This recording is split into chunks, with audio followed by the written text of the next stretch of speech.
What do you tell me about your study? So Time Magazine released a study that some university scholars wanted to find out who is having safer sex. Is it adults or is it teenagers? So it turns out that it's actually teens who are having safer sex. Which I think is surprise. Right? Yeah, because surprising. I mean, people conventionally think that teenagers are irresponsible, that they don't know how to protect themselves, that they're not aware of their body or the dangers. But it turns out that they are a lot more knowledgeable about safety measures and will exercise them more so than adults will. So this is great, and I think there's two factors that influences the results of this study. One of them, I think, is let me start with this one. I think one of them is because adults tend to have fewer partners that they trust more. You know what I mean? And this is just an assumption, right? Mm-hmm. So they might, let's say that they're in a long-time relationship. Yeah. You know what I mean? A long-time relationship, most couples, I think, make the decision to stop using protection. Yeah. Right? I mean... Or they might have like one and a mistress, you know what I mean? Who knows? But they definitely have fewer, I feel like they have fewer partners than especially young males. Really? You know? Well, I mean, maybe young males, but I work with youth and I do sex education workshops with youth. And I would differ from you because I feel like at least the young women that we see in our health clinic and through the youth group, I feel like they're more in committed relationships. And not, I feel like the older you get, and this, I mean, I'm in my 20s and I have, I talk to my girlfriends or my guy friends, and I feel like there's more promiscuity in your 20s. You might be right, and I might get this wrong, but I think something that we both gonna agree on is on the generational thing and how generations now are way more informed than back then. You know what I mean? Definitely. When my mama was young, I mean, sex was not. I mean, she also grew up in Peru. You know what I mean? Which was a way more conservative country.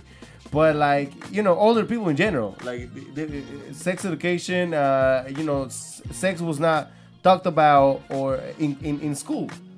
More than anything, kids were not instructed on how to use a condom and all the STDs that are out there and to prevent pregnancy and HIV and all of that. So I definitely think it's a generational thing, but this is good news. Yeah, I think the results of this study are excellent. Yeah, so let me tell you a bit of the facts.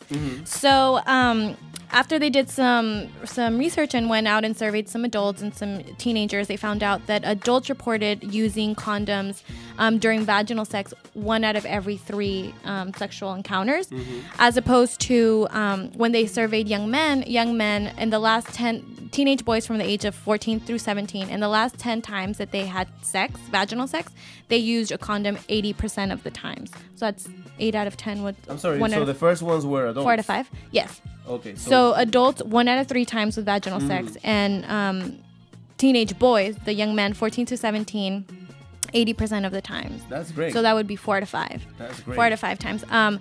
But there is a variation between young women and young men. So of the same age group, 14 to 17, but the young ladies, they only report using condoms in the last 10 times, 58% of the times. So it's more so the young men that are practicing safer sex than young women. So there's also a distinction between races and adults.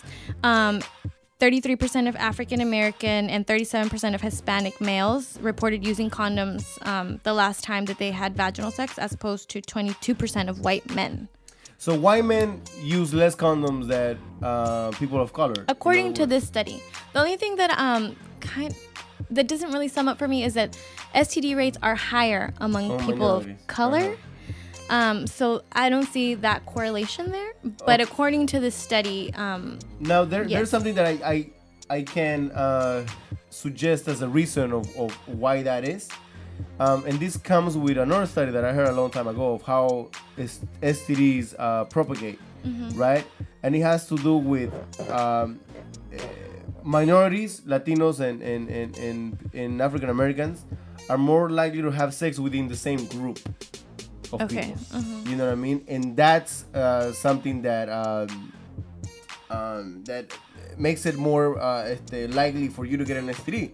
Because if if one girl, one boy, or one guy in the whole group has an STD, then it's very likely for the whole group to get him. Since, a lot of these people are, and that's true. You know what I mean? I know a lot of I know a lot of these people that have their own, the same big groups. You know what I mean? Especially in the industry where I work, in the entertaining industry. And I see a lot of the same girls hooking up with guys that are friends with each other. And the same for guys. A lot of these guys are hooking up with, this girl and her best friend and her other friend. And so they kind of go around with each other, and it completely makes sense. Yeah, definitely. And maybe it's a cultural thing that is different for white people, I feel. You know what I mean? I don't know. I mean, this is just something that I throw out there, but kind of makes sense. No, that makes perfect sense. Right. It really does. Anything else about that? So the study went a little further to see, what type of dangers these young women were engaging, because they are using condoms less often than their counterparts. And they were saying that in 2009, they surveyed 14 to 19-year-old young women, and 38% of them came up with at least one of the most common sexually transmitted infections. Say that again. So the study was looking at young women the age of 14 through 19 to see what these behaviors of not using condoms, if they had any consequences. And it turns out that of the young women that were surveyed, 38% of them, at least 38% of them had contracted at least one of the most common sexually transmitted infections in 2009.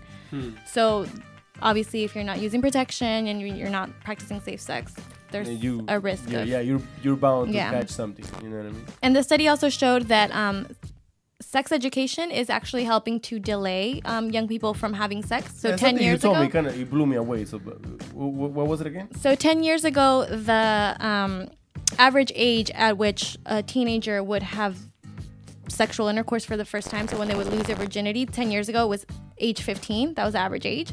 And now the average age is 17 and a half. So youth are actually delaying having sex, but they're not practicing safer sex. They're just delaying it. That's good. I mean, but wouldn't that go against the ideology of Republicans that say that health education actually makes it worse? Yeah. And that, teenage girls are having sex younger. All definitely, these liberals, definitely, promiscuous people. They always think that liberals are more promiscuous. Yeah, and this research actually makes me feel good, and it makes me feel like the work that I'm doing is actually going somewhere. Yeah, this is very surprising, because honestly, I always thought that, and that has to do more with the messages that the media is sending. You know what I mean? To the youth. That I thought that young girls were having sex at a younger age. Every year they seem to be a little younger. Yeah. So these results are very encouraging. You know what I mean? And I'm very glad for that. And we should invest more in this type of programs. In sex education, definitely. In sex education that inform harm reduction. Our youth. Yeah. You know what I mean? So that's very encouraging and empowering at the same time. Definitely. All right. So now it's my turn. Yes.